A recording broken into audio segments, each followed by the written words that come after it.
வணக்கம். இது கரு டிவி. நான் உங்கள் கரு ஜெயசுமணி மாறன். இன்னைக்கு சாமானியன் பார்வையில் என்ன பார்க்க போறோம் அப்படின்னா, கேள்வி கேட்டா உம்முன்னும், கோட்டு போட்டா கம்முன்னும், கோட்டை கலட்டினா வேற மாதிரிங்கிற மாதிரி நேற்று முதல்வர் ஜோசப் விஜய் அவர்கள் திருச்சியில நடிகர் விஜயா நிறைய டைலாக் எல்லாம் பேசியிருக்காரு. அந்த டைலாக் என்னன்னு பார்க்க போறோம்.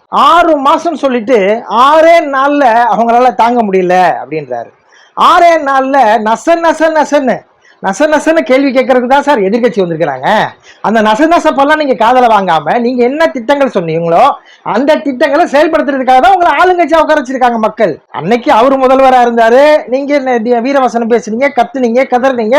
ஓகே, இன்னைக்கு நீங்க முதல்வர் ஆயிட்டீங்க சார். இப்ப எதிர்கட்சி தான் கத்தணும் கதறணும் முதல்வர் பதவிக்கு வர்றதுக்கு. ஆனா முதல்வர் ஆகியும் நீங்க கத்துறீங்க கதறீங்க.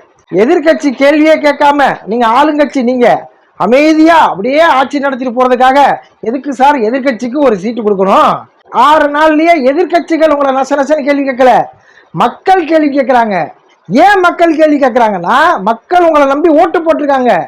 எதனால நம்பி ஓட்டு போட்டாங்கன்னா, இது வரைக்கும் இருக்க அரசியல் கட்சிகள் எங்களுக்கு ஒரு துன்பம்னாலும் கஷ்டம்னாலும் தீர்க்கிறதுக்கு வரல, அதனால ஒரு மாற்றம் வேணுங்கிறதுக்காக உங்களுக்கு ஓட்டு போட்டிருக்காங்க. எதிர்கட்சி கதறல, மக்கள் கதற ஆரம்பிச்சிருக்காங்க.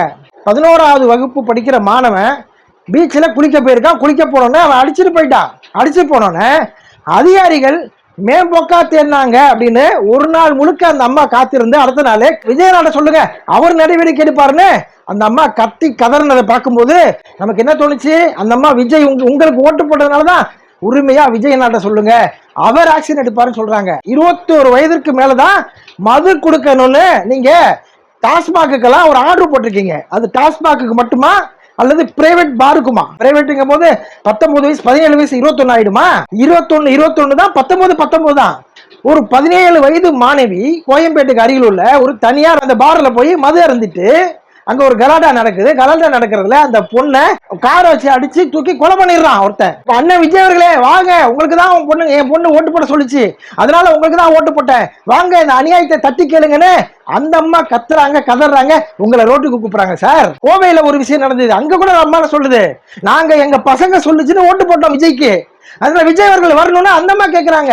சென்னையிலிருந்து கன்னியாகுமரி வரை அனைத்து மகளிருக்கும் இலவச பேருந்து, அதுதான் முதல்ல கையெழுத்து போடுறேன்னு தேர்தலுக்கு முன்னாடி சொன்னீங்க. திருச்சியில மெயின்கார் கேட்டுக்கும் மாம்பழச்சாலைக்கும் கிட்டத்தட்ட 4 கிலோமீட்டர் தூரம் இருக்கும் சார். சத்திரம் பேருந்துல இறங்க வேண்டிய மக்களை மாம்பழச்சாலையிலே இறக்கி விட்டு நடந்தே வராங்க சார் சத்திரம் பேருந்து நிலையத்துக்கு. அந்த மக்கள் கதறாங்க. இப்படி ஒரு ஆட்சி நாங்க பார்த்ததே இல்லை சார். எம்ஜிஆர் காலத்துல பார்த்தது இல்லை, ஜெயலலிதா காலத்துல பார்த்தது இல்லை, கலைஞர் காலத்துல பார்த்தது இல்லை, ஸ்டாலின் காலத்துல கூட பார்க்கல. ஆனா இப்படி ஒரு ஆட்சியை அவலத்தை நாங்க பார்க்கலன்னா அந்த அம்மா கொதிச்சு எழுறாங்க. ஒரு அம்மா, ஒரு தாய் கையில பச்சை குழந்தையோட நடந்து போறாங்க சார். இந்த பச்சை குழந்தையெல்லாம் சொல்லிதான் சார் ஓட்டு போட்டு நீங்க ஜெயிக்க வச்சிருக்கோம். கதறாங்க அந்த மக்கள். எதிர்கட்சி உங்களை பார்த்து கதறல, உங்களை தேர்ந்தெடுத்த அந்த மக்கள் கதறாங்க சார். இலவச பேருந்து தர வேண்டாம், மக்களுக்கு இடையூறு தராம இருக்கணும்ல. உங்க 5000 பேர் வந்தாங்கல்ல, அந்த 5000 பேரோட வாகனங்களுக்கு நிறுத்தினீங்க சார். ஜோசப் காலேஜ் சுற்றியுள்ள பகுதிகளில் தான் நிறுத்திருப்பாங்க. அந்த இடையூறை நீங்க தவிர்த்துக்கணும். அவங்க எங்கேயோ ஒரு கிரவுண்ட்ல போட்டுட்டு நார்மல் பஸ்ல பயணிச்சு வர சொல்லுங்க சார். பயணிச்சு வந்து உங்க கூட்டத்தில் கலந்து நின்றாங்கன்னா நீங்க நியாயமான முதல்வர். போன தடவை ஆளுங்க வச்சு இருந்த திமுக அரசாங்கம் தான் அந்த சட்ட ஒழுங்கு காரணம்னு அந்த மக்கள் கதறல. அந்த மக்கள் உங்களை தான் பிளேம் பண்றாங்க, உங்கள்ட்ட தான் கேட்கிறாங்க, உங்க உதவியை தான் நாடுறாங்க. இந்த அநியாயங்களை தடுப்பதற்காக ஒரு திட்டம் கொண்டு வந்தீங்க. சிங்கப்பெண் அதிரடி சிறப்பு திட்டம் கொண்டு வந்தீங்க. இந்த விழாவை தள்ளி வச்சீங்க. இன்னும் ஒரு வாரத்துல இந்த விழா நடக்கும். ஒரு வாரம் கழிச்சு தொடங்குறது இருக்கட்டும். ஏன் நிறுத்தி வைக்கப்பட்டது திட்டம்? எதற்காக இந்த திட்டத்தை செயல்படுத்துவதை தள்ளி வச்சீங்க? அதை சொல்லுங்க காரணம். என்ன நடந்தாலும் 6 மாதங்கள் கொலை நடந்தாலும் எங்கள் வீட்டு பெண் பிள்ளை கற்பழிக்கப்பட்டாலும் எங்க வீடு கொள்ளையடிக்கப்பட்டாலும் நாங்க கேள்வியே கேட்க கூடாது, கம்முன்னு இருக்கணும். அது அவரு முதல்வர் சொல்றாரு, நல்லா வாயில வரும் அப்படின்றாரு. இன்னைக்கு இருக்க தமிழ்நாட்டில் இருக்க 8 கோடி மக்களுக்கு முதல்வர் நீங்க. நாகரிகமற்ற உங்களோட பேச்சு, உங்களுடைய நாகரிகமற்ற உடல் மொழி. கோட் சூட்டு போடக்கூடாதா நான் கேக்குறீங்கல்ல, கோட் சூட்டு போட்டு நீங்க பேசிருக்கீங்களா? ஏன் கோட்டை கழிச்சிட்டீங்க? கோட்டை கழிச்சிட்டு உள்ள சட்டு மட்டும் போட்டு சார் பேசுறீங்க. அந்த கோட்டை அப்படியே போட்டுக்கணும்ல. போடுவதற்கும் கழட்டுவதற்கும் உங்களுக்கு உரிமை இருக்கு. ஆனா யாருமே கேள்வி கேட்காத பொழுது அதை நீங்களாவே கேள்வி எழுப்பி எப்படிலாம் சமாளிக்கிறீங்க? எதிர்கட்சியா இருக்கும் பொழுதும் அடுத்த கட்சி மேல குறை சொல்வீங்க, ஆளுங்கட்சியா வந்ததுக்கு அப்புறம் அடுத்த கட்சி குறை சொல்வீங்க. அப்போ நீங்க என்ன சொல்றீங்க?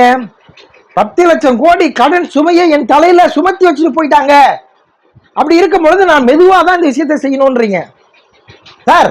10 லட்சம் கோடி கடன் சுமை உங்க மேல சுமத்திருக்காங்கன்னு கதறீங்களே சார்.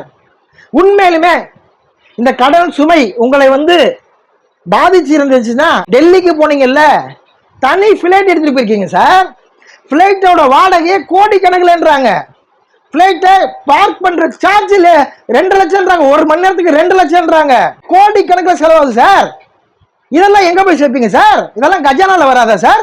உங்க வீட்டு காசுல எடுத்து போறீங்களா சார்? மக்களோட மக்களா பயணிச்சு போய் நீங்க டெல்லி போயிட்டு அன்னைக்கு பிரதமரை பார்த்துட்டு வந்திருந்தீங்கன்னா நீங்க சொல்வதற்கு தகுதி உள்ள ஆளு.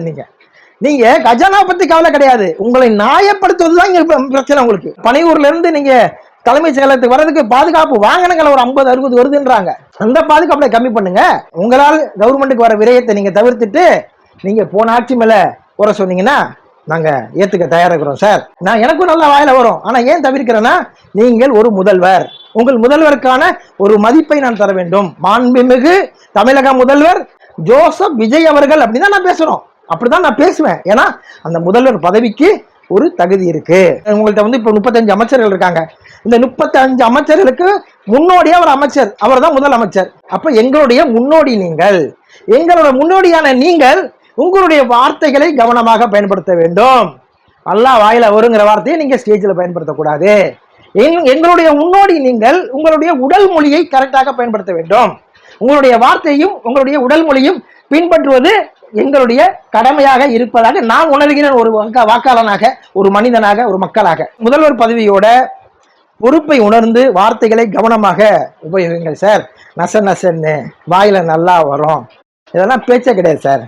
முன்னாள் ஆண்ட கட்சியே குறை சொல்லியே ஆட்சிக்கு வந்துட்டீங்க. இப்போ ஆளும் கட்சி நீங்க தான். அதனால ஆளும் கட்சியோட பொறுப்போடையும் அந்த புனிதத்தோடையும் அந்த பொறுமையோடையும் உங்கள் ஆட்சியை நடத்துங்கள். இப்படி கத்தி பேசுறதுனால உங்க பக்கம் நியாயம் இருக்கு அப்படிங்கிறது அர்த்தமே கிடையாது. இப்படி கத்திக்கிட்டே இருந்தீங்கன்னா நாளைக்கு இவர் இப்படிதான் கத்திட்டு இருப்பாருங்கிற மாதிரி உங்களுக்கு வாக்களித்தவர்களே நினைக்க கூடும். அதனால் உங்களுடைய முதல்வர் பதவிக்கான மாண்பை நீங்கள் காப்பாற்ற வேண்டும் என்று சொல்லி விடைபெறுகின்றேன். நன்றி, வணக்கம்.